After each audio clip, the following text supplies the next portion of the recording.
네, 함께 말씀 보도록 하십시다. 우리가 지금 말씀 보고 있는 내용, 마가복음 4장에서 예수님께서 사역을 마치시고 저편으로 가자 했을 때 배를 타고 제자들과 함께 갈 때에 풍랑이 일어나면서 잠잠케 하셨는데, 자다가 일어나셔서 풍랑을 향해서 잠잠하라 하셨을 때 저에게 마치 사나운 수견 같은 개 입에다가 입마개를 씌우듯이 잠잠하라 하셔서 모든 것이 다 순종하고 했을 때 저는 위기의 바람과 바다로도 순종하는 거 하면서 시작한 시리즈입니다. 그래서 오늘 세 번째, 내가 할게 잘 따라와. 이 내용은 이제 끝에 가서 여러분들이 이해하게 될 텐데, 예수님 내가 할게 잘 따라와 하는 내용으로 볼 겁니다. 그래서 뭔 얘기를 하나 모르지만 끝에 가야 여러분들이 이해를 제대로 하실 수 있을 겁니다. 앞서서 저희가 보았던 내용 중에 에이미 칼마이크라는 영국 선교사님에 대한 이야기도 하면서 하나님의 인도하심을, 선하심을 볼 수 있었던 저의 모습에 대한 얘기를 하면서 하나님이 늘 하나님의 창조의 계획 속에서 창조하셨다는 것을 다시 돌이켜보는 그런 계기가 되었다고 생각합니다. 저희 애들이 어렸을 때 스키를 타든가 그러지는 못해가지고 튜브를 타고 미끄럼을 이렇게 내려가는 것을 했다고 했는데, 그걸 타고 내려갈 때 셋째가 상당히 어렵기 때문에 혼자 탈 수 있는 크기가 아니다 보니까 저희 키가 작다고 조금 하니까 제가 랑고 타면서 처음에는 내려갈 때 무서웠는지 제 팔을 꽉 붙들고는 놓지를 않고 그냥 매달려 있다시피 했는데, 몇 차례 타고 나니까 그 다음에는 붙들지도 않아요. 그냥 자기도 인조하면서 앞을 내려다보면서 좋아하고 그 미끄럼 타는 걸 좋아했었는데, 온전히 하나님을 의지하면서 나아간 것에 대해서 앞서서 보았습니다. 하나님의 능력이 충분하기 때문에 우리를 사랑하신다는 것을 알면 모든 것이 가능하다는 것을 알고 살아갈 수 있는 겁니다. 그래서 오늘 내가 잘할게, 내가 할게, 따라와 하는 말씀을 끝부분을 보도록 할 텐데, 먼저 이 정의를 한번 보도록 할 텐데, 공의의 하나님과 긍휼의 하나님을 보도록 할 겁니다. 그런데 일반적으로 생각할 때 공의의 하나님을 이야기를 하면 긍휼의 하나님은 반대편에 서 계십니다. 그래서 각각 다른 성품을 지닌 거 아닌가 하는 생각을 하게 하는데, 일반적인 의미로서 보면은 그 정의를 따지면 이 단어 자체가 공의와 긍휼은 반대편에 상충되는 내용입니다. 그래서 공의 그럴 때 공의라는 의미는 누군가에게 당연히 받아야 할 것을 그 사람이 받아야 될 것을 주는 겁니다. 근데 긍휼은 누군가에게 당연히 받아야 될 것을 주지 않는 것. 이것을 죄를 얘기를 했을 때 누군가 죄를 지었으면 당연히 벌을 받는 것이 공이라면, 긍휼은 벌을 받아야 됨에도 불구하고 용서받는 것을 이야기합니다. 그러다 보니까 이게 반대 의미 같아요. 그런데 하나님의 성품에 이 두 가지가 동시에 있다는 것이 진짜 사실 말이 될까? 왜냐하면 우리가 죄를 지으면 당연히 벌을 받아야 되는 것을 알기 때문에. 그런데 그거를 긍휼의 하나님이 또 용서를 동시에 해준다고. 어떻게 되는 거지? 그럼 하나님은 공의도 충만한데 긍휼도 충만하다는 게 말이 될까? 그런 생각을 하는 거죠. 근데 이것이 하나님의 성품이기 때문에 가능하다는 것을 알아야 됩니다. 그래서 하나님은 성품에 있어서는 모든 것이 100%입니다. 뭐 99% 그런 게 없어요. 그래서 누군가 사람들의 자질, 애트리뷰트나 속성에 대한 이야기를 할 때는 무엇을 얼마나 가지고 있는지를 말하지 않습니다. 그분의 성품이기 때문에 이야기를 할 때는 뭐 그걸 100%라고 하는데, 만약 이것이 소진될 수 있는, 가지고 있는데 100%였다가 조금씩 빠져가지고 떨어진다든가 이렇게 생각을 한다면 그거는 성품이 아닌 거죠. 그래서 때로는 하나님이 이 세상을 바라보시면서 긍휼을 베푸셔서 그래 용서해줄게 가다 서서히 용서가, 긍휼한 마음이 다 빠져가지고 언젠가는 불같은 화를 내실 거다. 그건 말이 안 된다.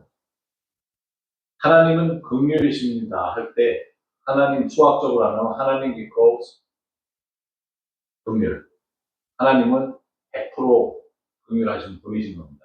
또 하나님은 공의 하나님입니다. 공의 하나님입니다 할 때 100% 공의를 가지고 계신 겁니다. 근데 이게 서로 상반되는 의미다 보니까 이거를 100% 공의도 가지고 계신데 100%고 또 긍휼도 100%라고 이게 잘 이해가 안 될 수도 있어요. 근데 이것을 여러분들이 먼저 깨달으셔야 돼요. 이게 성경에 있는 말씀을 통해서 볼 텐데, 그러다 보니까 하나님은 전지전능하신, 전지의 하나님은 모든 것을 아시는데 100%예요. 또 하나님은 모든 능력을 가지고 계신데 100%예요. 그리고 어디나 계실 수 있는 무소부지의 하나님인데 동시에 100% 계세요. 말이 안 되는 것 같죠. 그래서 그 내용을 볼 텐데, 요한복음 1장 17절에 율법은 모세로 말미암아 주신 것이요 은혜와 진리는 예수 그리스도로 말미암아 온 것이라. 자, 율법. 그래서 하나님을 공부할 때, 성품에 대한 것을 우리가 이해하려고 할 때, 모든 성품은 완벽하다는 전제하에서 이해를 해야 됩니다. 그래야 이해가 돼요. 하나님은 심판을 베푸시는 자입니다. 동시에 하나님은 긍휼을 베푸시는 자입니다.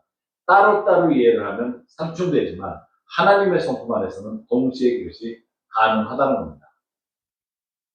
근데 우리가 공의의 또 긍휼 이걸 생각하면 세상 심판자를 많이 이야기를 시작한 것 같아요. 그래서 뭐 여러 가지 이야기들이 있죠.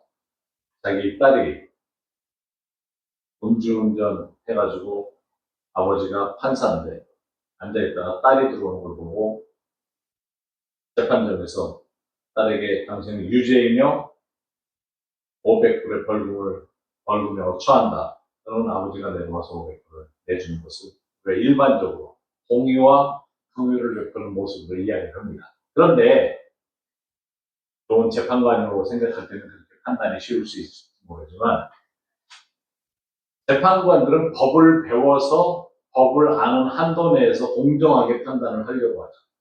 그래서 법에 의거해서 요구하는 판단을 하는 겁니다. 그러나 하나님은 율법 공부하실 필요가 없어요.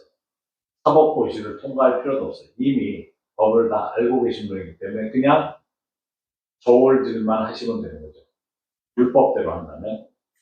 왜냐하면 하나님이 율법을 만들어 주셨고 하나님이 율법이시기 때문에 뭐 특별히 해석할 필요도 없고 그에 대해서는 하나님이 따로 공부하실 필요가 없어요. 그러나 세상의 재판관들은 공부한 것, 자기의 성향, 믿음, 추구하는 바에 따라서 판단이 틀려질 수 있어요. 다를 수 있어요. 많은 사람들이, 법관들이 요즘은 정치의 성향에 따라 휘둘리는 모습을 볼 수 있습니다. 그러나 하나님은 누구의 영향을 받지 않아요. 누군가 정의를 구현해야 한다고 해서 반응하시지도 않아요. 그냥 긍휼이 필요하다 하는 상황에서 더 긍휼을 베푸시는 것도 아니에요. 그냥 긍휼을 베푸시는 거예요. 그런데 저희가 공의의 하나님, 하나님의 공의와 긍휼을 성품에 대해서 반복적으로 강조하는 이유는 하나님에 대한 올바른 이해를 필요로 하기 때문입니다.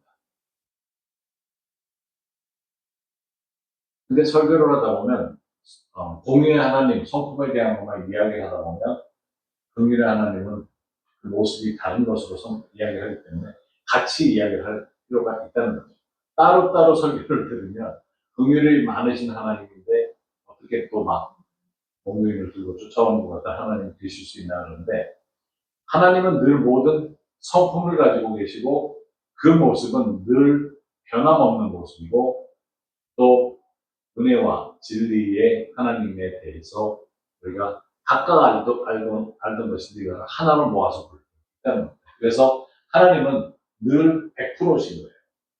근데 우리가 실수하는 내용 중에 하나가, 말 중에 하나가 우리가 더 큰 은혜를 필요로 한다고 해요. 더라는 말을 많이 써가지고 더 큰 은혜, 모든 게 더 은혜 이런 말을 쓰는데 사실 우리가 어려운 상황에 있다고 해서 더 큰 은혜를 받는 건 아니에요. 예수님을 영접할 때 받았던 그 은혜나 우리의 상황에서 벗어나야 되는 은혜, 사랑하는 가족이 아프기 때문에 하나님 더 큰 은혜를 주셔야 됩니다. 볼 때 사실 100%밖에 받을 게 없어요. 그냥 은혜입니다. 다 받는 거예요. 그래서 그 안에서 우리가 하나님은 늘 100%이시다. 모든 성품에서는 100%신 거기 때문에 그냥 100% 안에서 생활하는 거지 무슨 더해서 101%를 받는다, 120%를 받는다 그런 건 없다는 거죠. 하나 받았으니까 1 플러스 1을 하나 더 주십시오. 그런 게 없어요. 하나님은 모든 성품에서 100%라는 걸 이해해야 합니다. 그래서 먼저 긍휼에 대한 것을 볼 텐데 하나님은 100% 긍휼이십니다. 하나님은 피조물 모두에게 이 세상에 있는 모든 사람에게 100% 긍휼을 베푸십니다. 하나님이 긍휼이 진짜 잔뜩 있어가지고 조금씩 띄워주는 그런 긍휼하신 분이 아니라 하나님 자신이 성품이 100% 긍휼이세요. 하나님은 어떠한 일을 하십니까? 하는 질문을 많이 해요. 생각을 많이 해요. 그러면서 그 하시는 일에 따라서 성품이 이렇기도 하고 저렇기도 하느냐 할 수 있는데 하나님의 성품은 그냥 긍휼 그 자체인 거예요. 그래서 우리가 성경 구절을 좀 유명한 성경 구절이 있었는데 이 말씀을 보면 시편 136편 1절에서 3절 말씀에 함께 읽도록 하십시다. 여호와께 감사하라. 그는 선하시며 그 인자하심이 영원하미로다. 모든 신에 뛰어나신 하나님께 감사하라. 그 인자하심이 영원하미로다. 모든 주에 뛰어나신 주께 감사하라. 그 인자하심이 영원하미로다. 이 136편 말씀을 보면 반복되는 내용이 들어있죠. 여호와께 감사하라. 그는 선하시며 그 인자하심이 영원하미로다. 그 선하시며 인자하심이 그 인자하심이 영원하미로다 하는 내용이 계속 반복적으로 들어갑니다. 그 인자하심이 영원하다. 우리말 성경이 중국말에서 번역되어 왔기 때문에 같은 의미의 단어가 다른 중국말로 번역된 것을 계속 개혁 성경을 만들면서도 통일화시키지 않아가지고 좀 안타까운 게 있어요. 시편 136편 총 26구절인데 그 인자하심이 영원하미로다. 그 인자하심이 영원하미로다. 그 인자하심이 영원하미로다. 하는 내용이 들어있어요. 그건 뭐 쉽게 외울 수 있잖아요. 반복이니까. 그럼 여러분들 26구절 중에 반은 이미 외우신 거예요. 그 인자하심이 영원하미로다. 성경 외우기 쉬워요. 그 인자하심이 영원하미로다. 그럼 여러분들 26절 중에 반을 이해를 하신 건데 이게 인자하심이라고 했기 때문에 사실 긍휼이라는 말로 쓰면 다른 단어도 다 긍휼 통일하면 좋은데 여기는 인자하심이라고 하는데 사실 이 내용의 말씀 그 인자하심이 영원하미로다 하는 것은 유대인들이 이거 붙어 있는 거예요. 하나님을 생각할 때 우리는 믿습니다를 주로 부흥회 때 많이 강조를 시켜가지고 믿습니까? 그러면 아멘 많이 하는데 유대인들은 그 인자하심이 영원하미로다. 또 하나님께서 내게 해주신 것을 생각하면서 그 인자하심이 영원하미로다. 계속 이것을 중얼거려요. 늘 이게 붙어있는 말이에요. 근데 이것이 유대인들에게만 주어진 특권이 아니고 우리도 그 늘 하나님을 향해 이 말씀을 드려야 하는 것입니다. 하나님 당신은 인자하심이 영원합니다. 긍휼하심이 영원하십니다. 인자하심이 영원한 이유는 그냥 하나님께서 100% 영원하시기 때문에 그 말씀을 드릴 수 있는 거예요. 긍휼하심이 그래서 끝이 없어요. 우리가 천국 가면 하나님의 성품 이거는 더 이상 필요 없으니까 끝나는 게 아니라 거기 가도 긍휼하심이 계속 있는 거죠. 하나님은 시작도 없으시고 끝도 없으세요. 그래서 하나님의 긍휼은 곧 하나님이십니다. 그런데 이 시편 136편 1절 그래서 26절까지의 말씀이 일반적으로 다윗이 지은 노래다 그렇게 이야기하는데 그게 다윗이 했다는 것에 대해서 뭐 인정을 하든 안 하든 한 가지 중요한 것은 에스겔서 33장 역대하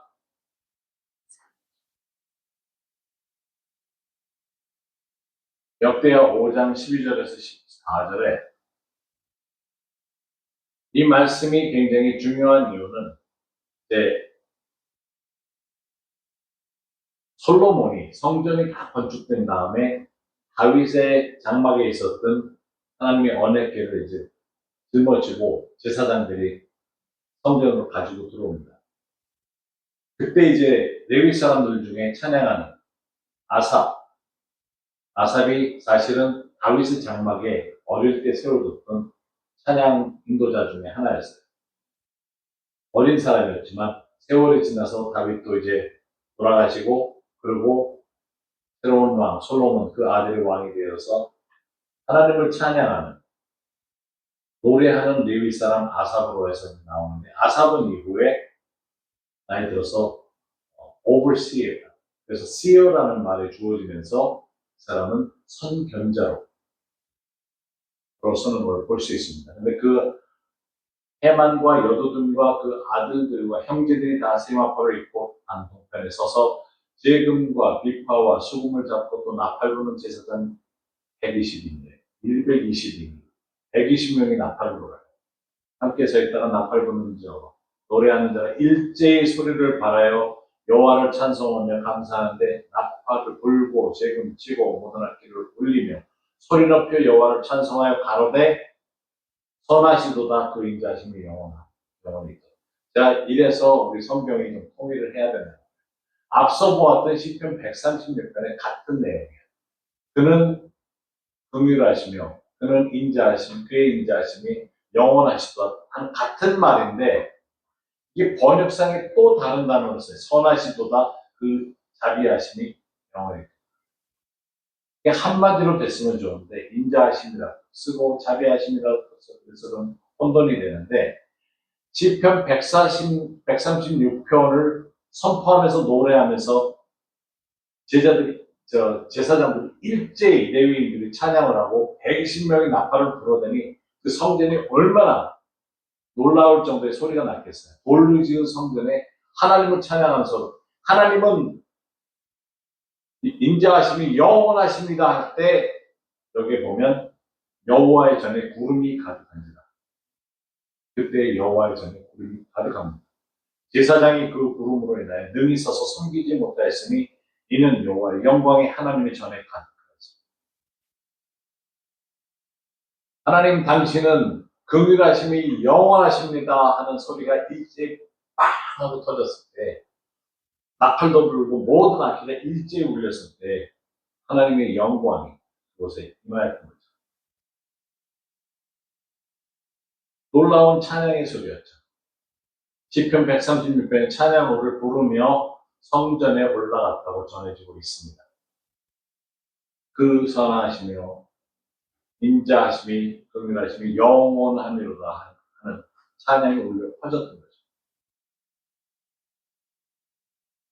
사실 이 단어가 좀 하나로 시편 136편과 같이 갔으면 하나님은 긍휼이 영원하십니다 하는 말로 갔으면 더 감동이 왔을 거예요. 시편 136편을 읽었기 때문에 긍휼하심이 영원하십니다 하는 얘기입니다. 근데 이와 같은 장면이 또 나옵니다.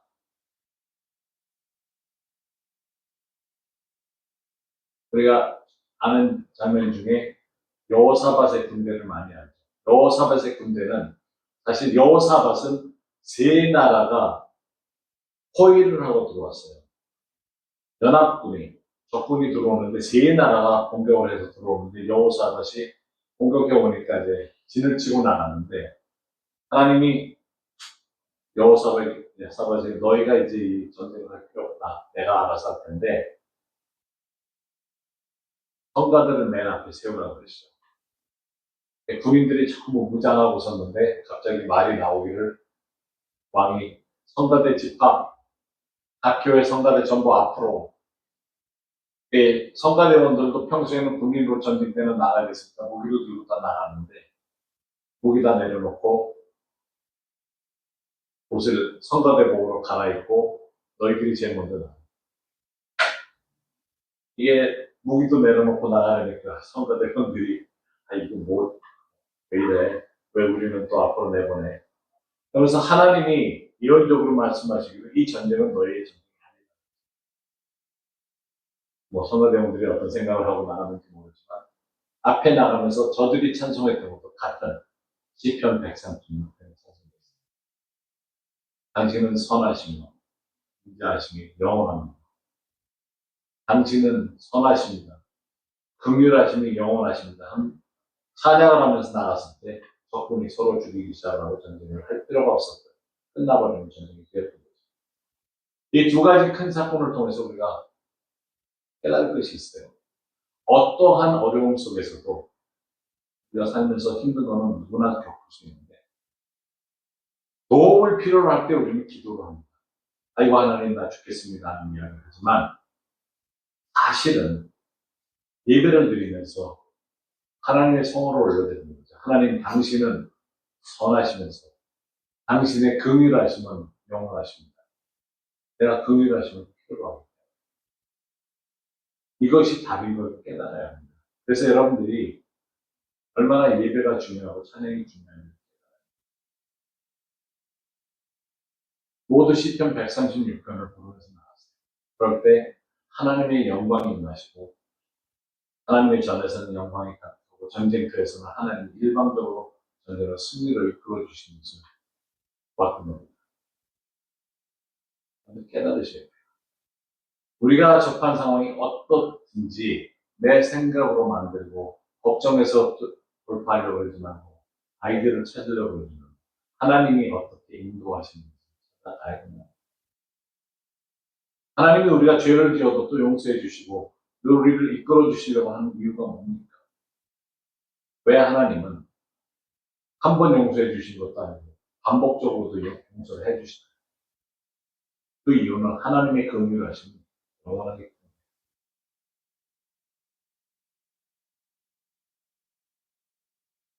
에스겔서 33편 33장 11절 말씀에 주 여호와의 말씀에 나의 삶을 두고 맹세하노니 나는 악인이 죽는 것을 기뻐하지 아니하고 악인이 그 길에서 돌이켜 떠나서 사는 것을 기뻐하노라. 이스라엘 족속아 돌이키고 돌이키라. 너의 악한 길에서 떠나라. 어찌 죽고자 하느냐 하셨다. 이 말씀에 어찌 죽고자 하느냐. 많은 사람들이 죽으려고 애를 써요.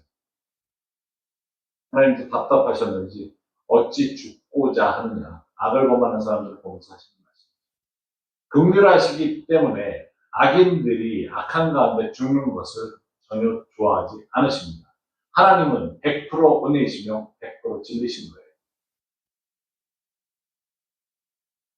어떤 분들이 그런 설교하는 것도 제가 들은 적이 있는데 하나님이 은혜의 보좌에 앉아 계시다가 우리가 죽어서 하나님 보좌에 가면 옆에 의자에 옮기셔서 심판의 자리에 가신다. 근데 여기서 잘못된 거 하면 하나님의 보좌는 하나입니다. 의자가 몇백 개 있는 게 아니에요. 성품대로 의자가 있는 게 아닙니다. 하나님은 그냥 한 군데 앉아 계셔서 하나님은 공의 하나님으로 심판하시기도 하고 그다음에 동시에 긍휼을 베푸시는 분이십니다. 그걸 이해해야 돼요. 하나님은 또 100% 앞서는 긍휼을 보았는데 100% 공이시라고 말씀을 드리는데 정의했던 내용을 보면 죄를 빗대서 보면 공의는 누군가 죄를 지었을 때 당연히 받아야 할 것을 받아야 되는 것이고 받게 하는 것이고 긍휼은 죄를 범했는데 죄에 대한 대가를 받아야 하는데 그것을 주지 않는 것을 말한다고 했습니다. 근데 공이라는 단어가 참 흥미로운 단어인데 원래 동등하다는 단어에서 나옵니다. 공이라는 말. 성경의 의미가 조금 정리가 잘 되지 않은 단어 중에 우리 말에 죄의 악이라는 단어가 있어요. 죄도 있지만 죄의 악이라는 단어가 있는데 영어로 보면 iniquity입니다. 근데 이 단어가 원어에도 같은 내용인데 이거를 iniquity에서 equal이라는 말에서 나온 것인데 equal이라는 것은 동등하다. 그런데 앞에 in을 집어넣어서 동등하지 않다는 불공평하다, 불공정하다는 단어에서 기하되는 단어가 나옵니다. 그래서 하나님 앞에서 공정하지 못한 것이 죄의 악인 거예요. 그러니까 하나님 앞에 공평하고 동등한 것, 공평한 것은 죄가 아닌데 공평하지 못한 것이 죄를 이야기하는데 우리가 재판정을 이야기하면 보통 눈 가리고 있는 여인상이 저울을 이렇게 평저으로 들고 있어요. 그래서 평저울이 한쪽으로 기울어지면 판단에 따라서 죄가 될 수 있고 죄가 되잖아요. 그래서 일반적으로 생각할 때 평저울의 한쪽은 검사, 한쪽은 변호사다. 검사가 당신은 이런 이유 때문에 죄입니다. 그러면 이게 쭉 내려갔다가 변호사가 그렇지만 이거는 아닙니다. 그래서 이게 똑같아지든지 한쪽, 변호사 쪽으로 더 기울어지면 무죄, 검사 쪽으로 더 기울어지면 유죄, 이렇게 생각을 하는데 그것이 아니라 성경적으로 하는 이 저울은 죄를 판단하는 것은 한편에 검사는 이 사람의 죄가 이겁니다. 변호사는 아닙니다. 그럴 때 하나님이 공의로 한쪽에 섰어요. 그러면 다 죄입니다. 요만한 죄도 죄예요. 그럼 하나님 쪽으로 확 기울어지는 죄인이에요. 그거는 공의를 베푸시는 하나님의 입장에서의 공인 거예요. 그건 동시에 어떻게 긍휼하심이 베풀어질 수 있습니까? 하는 말을 할 수 있는데 우리가 구원을 받는 순간에 예수님이 한쪽으로 기울어져서 하나님 쪽의 공의에 기울어진 그 저울 반대편에 서서 이 사람은 나로 인해서 나를 믿기 때문에 모든 죄가 사해진 사람입니다 하면서 서시면 반대쪽으로 긍휼로 저울이 기울는 겁니다. 사실 우리는 하늘나라에 들어갈 수 있는 자격이 없는 사람이었어요. 그러나 긍휼하심 때문에 하나님의 용서를 통해서 간다고 할 수 있는 겁니다. 그런데 이게 재밌는 것이 공의의 하나님 때문에 하나님의 나라에 들어갈 수 있는 것도 잊지 말아야 돼요. 죄인이라고 결정이 됐기 때문에 긍휼이 필요했던 겁니다. 죄인이 아니면 필요 없죠. 근데 죄인이 아닐 수가 없는 우리의 삶이죠. 근데 그 긍휼하심이 그로 인해서 시작된 구원이 영원히 함께 간다는 것입니다. 그래서 우리가 믿음으로 죄의 자리에서부터 벗어나서 판결을 통해서 죄인이라고 했었지만 예수님 독생자를 통해서 구원을 받게 되고 긍휼을 그래서 공의의 하나님이 우리의 죄로 인해 지옥으로 가라고 선고하셨어요. 선고를 안 받은 게 아니에요. 예수님을 믿었기 때문에 선고를 받았지만 지옥으로 가도록 선고를 받았지만 예수님으로 인해서 공의의 하나님께서 그럼에도 불구하고 예수 너의 죄를 대신 짊어졌기 때문에 너는 천국으로 갈 수 있다. 긍휼의 하나님의 선고가 또 이루어집니다. 그래서 그 긍휼 때문에 공의의 하나님이 천국으로 가라고 다시 선고를 하시는 겁니다. 그래서 이것을 올바로 이해할 필요가 있어요. 요한일서 1장 9절에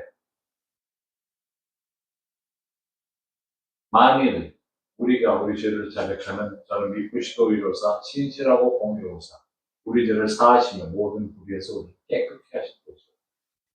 이 말씀을 자세히 보면 우리를 용서하시는데 신실하심과 긍휼하심으로 용서하시는 것이 아니라 신실하심으로 또 공의로우심으로 인해서 우리 죄가 판결되었던 것이 용서를 받는다는 겁니다. 그래서 그걸 깨달아야 돼요. 하나님의 아들이 우리를 위해서 십자가에서 돌아가시고 부활하심으로 해서 공의가 죄인으로 선포됐다가 이제 죄인이 아닌 것으로 그냥 무죄가 아니고 그냥 죄에서 풀려나는 것이 아니고 죄인이었다가 이제 죄인이 아닌 것으로 의의를 행하게 되는 예수님을 믿음에 예수님의 의의가 우리에게 인정이 되어지는 겁니다. 마태복음 16장 17, 16절에 보면 베드로가 진짜 일평생 가장 옳은 걸 한 번 합니다. 시몬 베드로가 대답하여 가로되 주는 그리스도시요 살아계신 하나님의 아들이시니이다 하는데 아마 베드로가 이런 큰 고백을 한 적이 없었을 거예요. 그런 굉장한 고백이 있는데 예수님이 갑자기 그때부터 예루살렘으로 가서 죽을 거에 대해서만 이야기를 하십니다. 이미 이때로부터 그 고백을 듣고 너희들은 나를 누구냐 했을 때 세상 사람들이 이렇다 저렇다 선지자는 하나다 그랬는데 베드로가 엄청난 고백을 하고 난 다음에 이때로부터 예수 그리스도께서 자기가 예루살렘에 올라가 장로들과 대제사장들과 서기관들에게 많은 고난을 받고 죽임을 당하고 제3일에 살아나야 할 것을 제자들에게 비로소 가르치시니 베드로가 예수를 붙들고 가나요? 그러되 주여 그리 마옵소서. 일이 결코 주에게 미치지 아니하리라. 바로 앞서서 주는 그리스도시요 살아계신 하나님의 아들이라고 선포했는데 하지 말라고 해요. 그러니까 예수께서 돌이키시며 그들에게 이르시되 사탄아 너희들은 물러가라. 너는 나를 넘어지게 하는 자. 네가 하나님의 일을 생각지 아니하고 도리어 사람의 일을 생각하는도다 하시고 이에 예수께서 제자들에게 이르시되 아무든지 나를 따라오려거든 자기 부인하고 자기 십자가를 지고 나를 쫓을 것입니다. 오늘 제목을 내가 할게 자 따라와 하는 말씀을 하셨다는 것은 물론 성경에 이렇게 적혀 있지만 베드로가 당신은 진짜 하나님의 아들입니다. 그리스도십니다. 그러니까 예수님이 내 갈 길은 예루살렘에 가서 십자가를 져야 된다. 베드로가 붙들고 예수님 잠깐 가슴 보시다. 1대1로 좀 대화를 좀 나눌 수 있는데 그러시면 안 됩니다. 예수님 예루살렘 가서 보통 중에 돌아가시면 안 됩니다. 예수님이 물론 귀신아 떠나라 그렇게 얘기하셨지만 여기서 24절까지의 말씀을 보면 내가 먼저 갈게. 내가 십자가를 지고 갈 테니까 내가 할 테니까 너도 십자가를 지고 잘 따라와 하는 말씀을 하십니다. 우리는 잘 따라가야 되는 사람들. 예수님이 앞서서 내가 먼저 십자가 지고 갈게. 너도 십자가 지고 내 십자가를 지고 잘 따라와 하십니다. 따라하십시오. 우리의 삶은 십자가를 지고 가는 삶이에요. 구원받은 사람들은 각자의 십자가를 지고 예수님을 따르는 삶을 사는 겁니다. 그래서 예수님을 쫓아가십시오. 십자가를 지고 살겠다고 고백하며 함께 기도하며 나가도록 하십시오.